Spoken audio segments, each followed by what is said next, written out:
Indifference curve की properties को लेकर हमारे लेक्चर चल रहे थे और उसमें 3 प्रॉपर्टीज को मैं ऑलरेडी आपको समझा चुका था। उसी सीक्वेंस में आज हम इंडिफरेंस कर्व की चौथी प्रॉपर्टी को समझेंगे। इंडिफरेंस कर्व की चौथी प्रॉपर्टी कहती है कि two indifference curve can never intersect each other, यानी कि दो इंडिफरेंस कर्व कभी भी एक दूसरे को कट नहीं कर सकते, एक दूसरे को इंटरसेक्ट नहीं कर सकते। जैसे कि इस डायग्राम में आपका बना हुआ है, इस डायग्राम में दो इंडिफरेंस कर्व है IC1 और IC2। इन दोनों इंडिफरेंस कर्व ने एक दूसरे को Q पॉइंट पे कट किया है। अब इस प्रॉपर्टी का कहना है कि ये सिचुएशन कभी भी इंडिफरेंस कर्व के बीच में नहीं आ सकती, यानी कि दो इंडिफरेंस कर्व कभी भी एक दूसरे को कट नहीं कर सकते। अब यहाँ पे इस प्रॉपर्टी में हमें इसी चीज़ को समझना है कि दो इंडिफरेंस कर्व कभी भी एक दूसरे को कट क्यों नहीं कर सकते। इस प्रॉपर्टी का जो एक्सप्लेनेशन है, उसका जो बेस है, वो हमारी थर्ड प्रॉपर्टी बनती है। थर्ड प्रॉपर्टी जो मेरे पिछले लेक्चर में आपको बताया था, ये हमारी थर्ड प्रॉपर्टी थी। थोड़ा सा इसे रिमाइंड कर लेते हैं, इसके बाद हम फोर्थ प्रॉपर्टी को समझेंगे। थर्ड प्रॉपर्टी में मैंने आपको बताया था कि पूरा एक्सप्लेन भी किया था, उस लेक्चर में जाके आप देख लीजिएगा कि जितना ही हमारा जो इंडिफरेंस कर्व ऊपर की तरफ होगा, हायर पोजीशन पे होगा, उस पर सेटिस्फेक्शन का लेवल उतना ही ज़्यादा होगा, और जो इंडिफरेंस कर्व हमारा जितना ही लोअर पोजीशन पे होगा, उसमें सेटिस्फेक्शन का लेवल उतना ही कम होगा। इस चीज़ को मैंने अपने थर्ड लेक्चर में आपको समझाया था। अगर आपको इस प्रॉपर्टी को समझना है तो उस थर्ड लेक्चर को जाके उसकी स्टडी कर लीजिएगा, उसमें प्रॉपर इस चीज़ का एक्सप्लेनेशन है।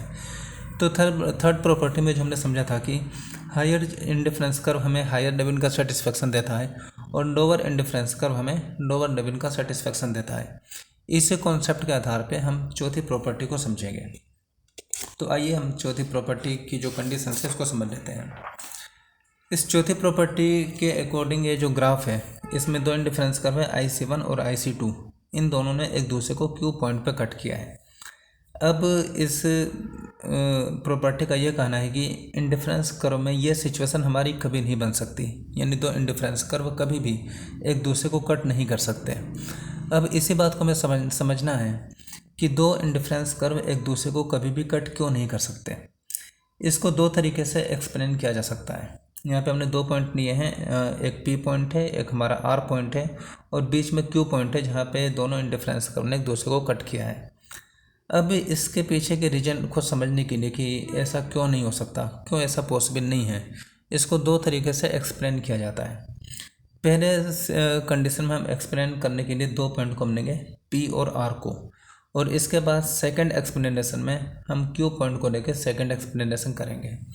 तो सबसे पहले हम पहला एक्सप्लेनेशन करते हैं, जिसमें हम दो पॉइंट का एक्सप्लेनेशन किया जाएगा, यहाँ पे पॉइंट P का और पॉइंट R का। और इसके एक्सप्लेनेशन में हमारी जो पिछली प्रॉपर्टी थी, जिसमें यह बताया गया था कि higher indifference curve higher level का सेटिस्फेक्शन प्रोवाइड करेगा और lower indifference curve lower level का जो सेटिस्फेक्शन है वो प्रोवाइड करता है, इसी के बेस पे इस प्रॉपर्टी का एक्सप्लेनेशन किया जाएगा। आइए इसमें देखते हैं। सबसे पहले हम इसमें P पॉइंट को देखते हैं, यानी कि इस प्रॉपर्टी का, इस ग्राफ का जो ऊपर वाला हिस्सा है, पहले हम इसे देखते हैं, ठीक है। तो नीचे वाले हिस्से को थोड़ी देर के लिए हम यहाँ पे इग्नोर कर देते हैं। अब यहाँ पे दो, अगर हम IC1 और IC2 ने एक दूसरे को Q पॉइंट पे कट किया है, और इसमें हमने IC1 पे दो पॉइंट लिए हैं, एक पॉइंट हमारा ऊपर की तरफ है P पॉइंट, और एक पॉइंट हमारा कटिंग पॉइंट से नीचे की तरफ है R पॉइंट। तो सबसे पहले हम ऊपर वाले P पॉइंट को लेकर एक्सप्लेनेशन करेंगे और उसके बाद R पॉइंट पे आएंगे। तो P पॉइंट को अगर हम देखें तो यहाँ पे सिचुएशन क्या है कि IC1 और IC2 का अगर कंपैरिजन किया जाए तो IC1 आपका हायर पोजीशन पे है और IC2 आपका लोअर पोजीशन पे है। और पिछली प्रॉपर्टी आपको बताती है कि जो इंडिफरेंस कर्व हायर पोजीशन पे होगा उस पर ज़्यादा सेटिस्फेक्शन मिलेगा। तो चूँकि यहाँ पे IC1 आपका IC2 के मुकाबले ऊपर है, इसलिए IC1 पे आपको ज़्यादा सेटिस्फेक्शन मिलेगा बजाय IC2 के। इसका मतलब है कि P पॉइंट पे जो कंज्यूमर का सेटिस्फेक्शन होगा वो IC2 के मुकाबले ज़्यादा होगा, यानी कि P पॉइंट पे कंज्यूमर को ज़्यादा सेटिस्फेक्शन मिलेगा। इसी चीज़ को हमने यहाँ पे लिखा है कि more satisfaction at point P on IC1, यानी कि IC1 के पॉइंट P पे कंज्यूमर को IC2 के मुकाबले ज़्यादा सेटिस्फेक्शन मिलेगा। और इसके मिलने के पीछे रीज़न क्या है कि IC1 हमारा IC2 के मुकाबले अपर पोजीशन पे है, इसने हायर, चूँकि हायर इंडिफरेंस कर्व हमें ज़्यादा सेटिस्फेक्शन देता है, इसने पी पॉइंट पे हमें ज़्यादा सेटिस्फेक्शन मिलेगा। तो ये हमारी पी पॉइंट की एक्सप्लेनेशन हुई। तो इस कंपैरिजन से पता चलता है कि पी पॉइंट पे हमें IC2 के मुकाबले ज़्यादा सेटिस्फेक्शन कंज्यूमर को मिलेगा। अब इसके बाद आ जाते हैं हम नीचे वाले पॉइंट पे, यानी कि दोनों ने एक दूसरे को क्यू पॉइंट पे कट किया और इसी IC1 पे एक दूसरा पॉइंट हमारा आर पॉइंट है, जिस पर हमें इस चीज़ को समझना है। अगर हम आर पॉइंट पे देखें तो यहाँ पे दोनों कर्व की सिचुएशन क्या है। यहाँ पे IC2 आपका ऊपर है और IC1 आपका नीचे है। और पिछली प्रॉपर्टी आपको क्या बताती है कि जो इंडिफरेंस कर्व जितना ही ऊपर होगा उस पर सेटिस्फेक्शन का लेवल ज़्यादा होगा, और जो इंडिफरेंस कर्व नीचे होगा उस पर सेटिस्फेक्शन का लेवल नीचे कम होगा। तो चूँकि यहाँ पे IC1 हमारा IC2 से नीचे है, इसने IC1 पे आपको जो सेटिस्फेक्शन मिलेगा वो कम मिलेगा बजाय IC2 के। तो आर पॉइंट पे कंज्यूमर, तो आर पॉइंट जो कि IC1 पे सिचुएटेड है और IC1 जो कि IC2 से नीचे है, इसने आर पॉइंट पे कंज्यूमर को कम सेटिस्फेक्शन मिलेगा। और इसी पॉइंट को हमने यहाँ पे लिख दिया कि net satisfaction at point R on IC1, यानी IC1 के आर पॉइंट पे कंज्यूमर को कम सेटिस्फेक्शन मिलेगा। क्यों मिलेगा कम सेटिस्फेक्शन? क्योंकि IC1 की जो सिचुएशन है वो IC2 से नीचे है। तो यहाँ पे आर पॉइंट की जो सिचुएशन थी उसको भी हमने यहाँ पे लिख लिया है, और जो पी पॉइंट था उसकी भी सिचुएशन को हमने समझा था। अब इस दोनों पॉइंट को, पी पॉइंट और आर पॉइंट को अगर अब हम एक साथ पढ़ते हैं तो पी पॉइंट ये बता, पी पॉइंट को देखा जाए तो वो भी हमारा IC1 पे है और आर पॉइंट ये भी हमारा IC1 पे है।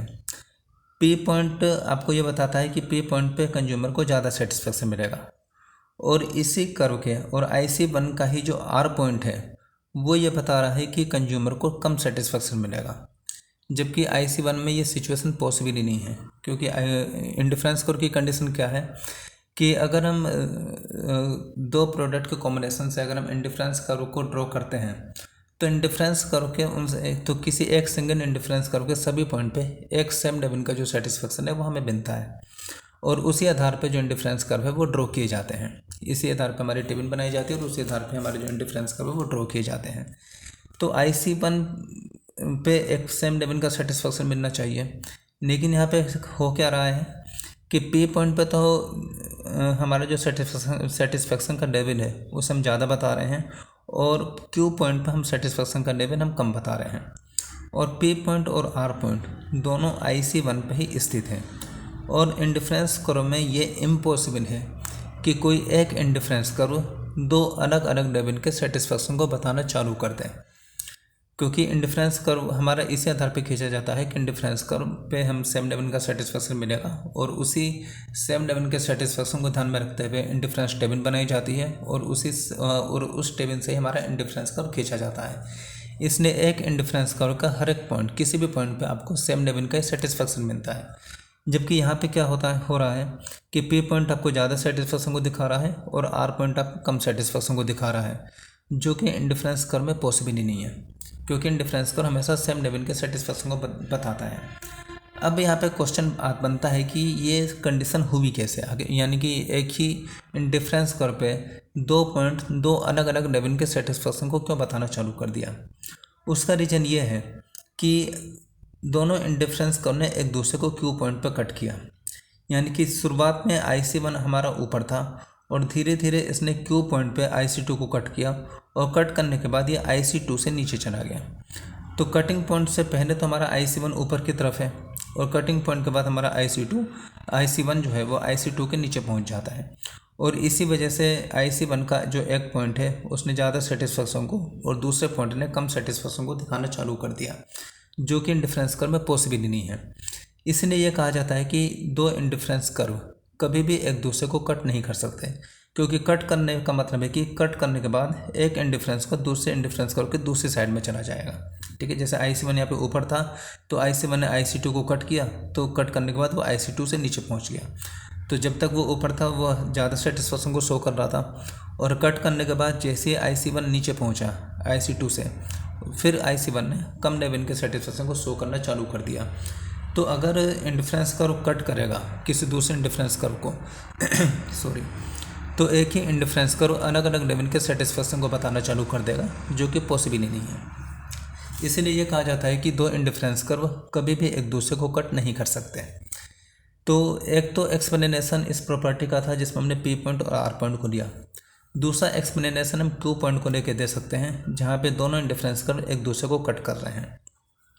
अगर क्यू पॉइंट को देखा जाए तो क्यू पॉइंट आपका IC1 पे भी सिचुएटेड है और क्यू पॉइंट आपका IC2 पे भी सिचुएटेड है। और चूँकि क्यू पॉइंट आपका IC1 और IC2 दोनों पे ही सिचुएटेड है, इसने क्यू पॉइंट पे आपको सेम सेटिस्फेक्शन आपको IC1 और IC2 दोनों पे मिलेगा। तो इसका मतलब है कि क्यू पॉइंट पे जितना सेटिस्फेक्शन होगा, अगर हम IC1 के आधार पे देखें तो क्यू पॉइंट IC1 पे सिचुएटेड है तो IC1 पे भी क्यू पॉइंट के बराबर सेटिस्फेक्शन मिलेगा। और क्यू पॉइंट को अगर हम IC2 के नज़रिए से देखें तो क्यू पॉइंट आपका IC2 पे भी सिचुएटेड है तो IC2 पे भी क्यू पॉइंट का कॉम्बिनेशन के बराबर उतना ही सेटिस्फेक्शन मिलेगा। तो इस कंडीशन में होगा क्या कि चूँकि क्यू पॉइंट IC1 और IC2 दोनों पे सिचुएटेड है क्योंकि दोनों का एक कटिंग पॉइंट है, तो क्यू पॉइंट पे IC1 और IC2 का सेटिस्फेक्शन सेम हो जाएगा। यानी IC1 भी क्यू पॉइंट पे उतना ही सेटिस्फेक्शन दिखाएगा जितना IC2 क्यू पॉइंट पे दिखाएगा, जो कि इंडिफरेंस कर्व में पॉसिबल ही नहीं है। क्यों? क्योंकि इंडिफरेंस कर्व में हर इंडिफरेंस कर्व अलग अलग लेवल के सेटिस्फेक्शन को बताता है। जैसे जैसे हम ऊपर की तरफ चलते जाएंगे सेटिस्फेक्शन का लेवल बढ़ता जाएगा और जैसे जैसे हम नीचे की तरफ आते जाएंगे सेटिस्फेक्शन का लेवल हमारा कम होता जाएगा। और क्यू पॉइंट पे और चूँकि यहाँ पे IC1 और IC2 ने एक दूसरे को क्यू पॉइंट पे कट किया है, इसने क्यू पॉइंट पे दोनों इंडिफरेंस कर्व में एक ही बराबर का सेटिस्फेक्शन यहाँ पे शो हो रहा है, जो कि इंडिफरेंस कर्व में पॉसिबल ही नहीं है। तो इसलिए कहा जाता है कि दो इंडिफरेंस कर्व कभी भी एक दूसरे को कट नहीं कर सकते। यही आपकी प्रॉपर्टी थी, ठीक है। तो ये आपकी फोर्थ प्रॉपर्टी कंप्लीट हुई। इसके बाद दो प्रॉपर्टी और बची हैं जो अगले 2 लेक्चर में उसे मैं आपको समझाऊंगा। आज के लिए बस इतना ही।